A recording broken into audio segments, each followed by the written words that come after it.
বলুন জয় শ্রীকৃষ্ণ। শ্রীমদ্ ভগবদ্ গীতার বাণী ও কথা। আপনি জীবনে কি চান তার সম্বন্ধে অবগত হওয়া উচিত। অধিক মানুষজন শুধু এমনি জীবন কাটিয়ে যায়, নিজের জীবন শেষ হয়ে যায়।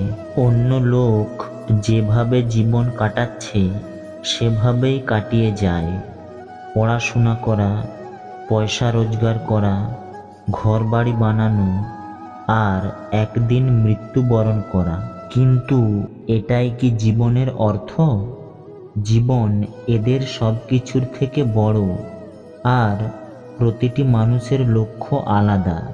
আপনাকেও নিজের লক্ষ্য সম্বন্ধে জানা উচিত যে আপনাকে কোথায় যেতে হবে। যদি আপনার নিজের লক্ষ্যে যাওয়ার পথ না থাকে, তাহলে আপনি কিভাবে আপনার জীবনের পথ চলবেন? এভাবে ঘুমিয়ে নিজের জীবন নষ্ট করে ফেলবেন না। যেমন অর্জুনকে শ্রীকৃষ্ণ বললেন, তুমি ক্ষত্রিয়, তোমার লক্ষ্য হলো দুর্বলদের রক্ষা করা, যারা নিজেদের রক্ষা করতে পারে না তাদের রক্ষা করা।